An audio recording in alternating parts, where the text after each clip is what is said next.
What's up, ladies and gentlemen of YouTube? Boogie 2988 coming at you live once again. Today's going to be one of those storytime videos. And if you don't know, if this is your first storytime video, there's an entire series of them. Today I want to talk about YouTube, how I got into it, and why I got into it. And first off, let's talk about the why. The truth of the matter is I got into it because I think I'm a born and bred entertainer. I've always wanted to entertain people, even when I was a kid. I've used the ability to entertain and the ability to make people laugh to deal with the fact that I've always been morbidly obese, extremely obese, and always kind of been made fun of it for it. And I've used humor to get out of most bad situations to get myself into some really good situations. So thank God for my sense of humor, and thank God for my need to want to entertain. And when YouTube came along in 2006, 2007, when I first became aware of it, I wanted to mess around with it. So I didn't have a proper web camera or even really a proper digital camera. What I had was a stupid iToy that came with my PlayStation 2. I plugged that into the computer and found the right drivers and was able to use that. And it looked like crap. I would have been better filming with a potato, honestly. But that's what I ended up doing. That's how I did it. And it worked. The first video I ever created, which is no longer on the internet, was me dancing to Promiscuous Girl. Promiscuous girl who need me. Whatever.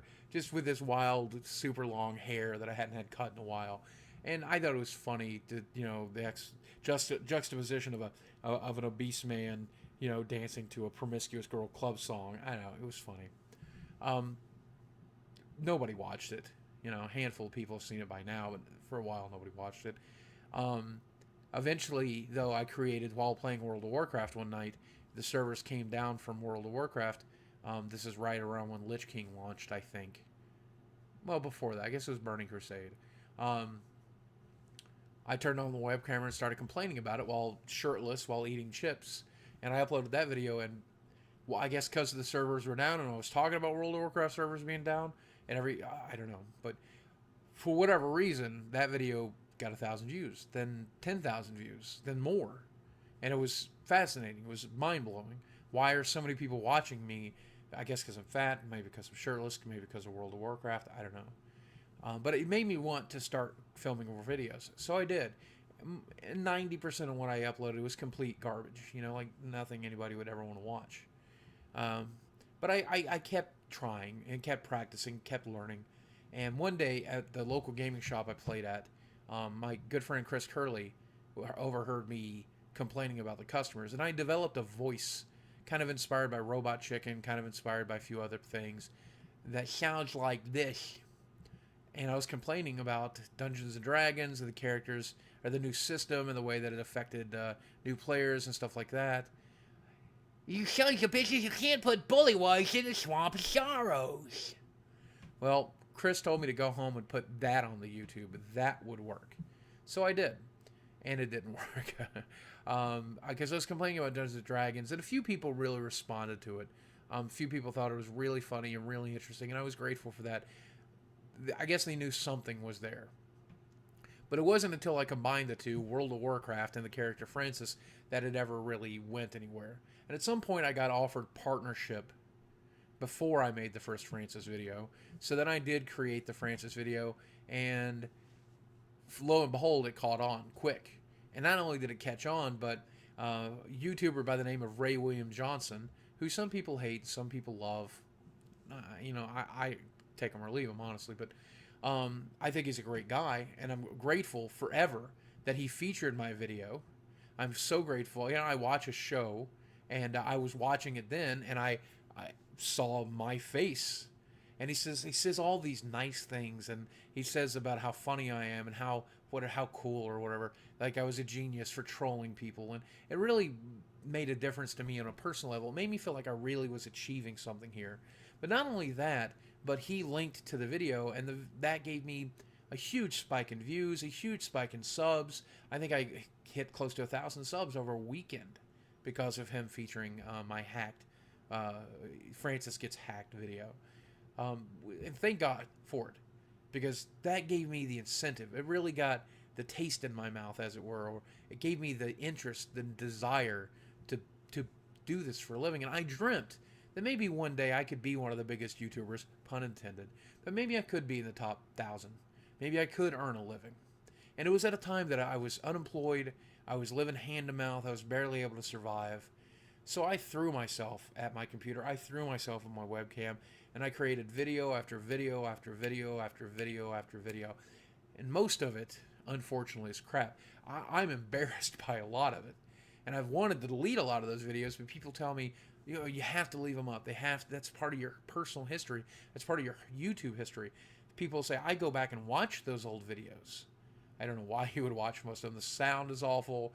The video is awful. The content is awful. But thank you if you're one of those loyal people that do that. I really appreciate that. But I focused on it, and I kept working, and I kept practicing, and slowly but surely, with that little spark lit by Ray J, I've been able to crawl myself up into one of the top 1,000 YouTubers, and certainly enough to pay my rent and bills. But that didn't. It started off at like $5 a month. Maybe I was earning $5 a month, sometimes $10, and 10 became 20, and 20 became 50, and 50 became $100 a month. And then finally, I was getting a paycheck every month, and it was minuscule, but it was enough to help. And I really felt like when I would hold that check in my hand, $100, $104, $107. Wow, I could do this. I could try. And I don't know. People tell me that not everybody can make it on YouTube. I don't have any discernible talent as far as I know. The only discernible talent I think that I have is I have the capacity to speak well and I have a decent voice. I got lucky because I'm fat and I look weird. I know what other people like, so they like to talk about it. Maybe I am a likable guy, but I'm no director. I can't create songs and videos like Rhett and Link. I can't create comedy sketches like Smosh and his family. I can't do the things that these big YouTubers do. I want to, and I want to learn, but as it is, what's worked for me was just being me. And I'm really grateful for that. I'm always going to be happy for that. And what really made the difference is you guys. If it wasn't for you, I'd have absolutely no incentive to create. I'd have no incentive to entertain because I'd have no audience. And without you guys, there is no YouTube. So yeah, why did I get into YouTube? Because I feel like there's that ingrained, innate necessity to entertain as part of me. And why do I try so hard to make it? Because I need this in my life. I absolutely need it. I need you coming back every time I make a video and telling me it's good, or it's shitty, it's terrible, you're stupid. Because I don't even care at the end of the day sometimes if you like it or you don't. I'm just glad that you watched it, you know? Like, I know not every video is going to be great. I know not every video is going to be good. I know not every video is going to be half-assed. But at least you're there. At least you care enough to watch. Especially if you made it all the way through this video. I know it's not the most interesting topic, but people want me to start talking about the happier things in my life, and YouTube is the happiest thing in my life, next to my fiance. And I wouldn't have met her if it wasn't for YouTube, but maybe that's a story for another time.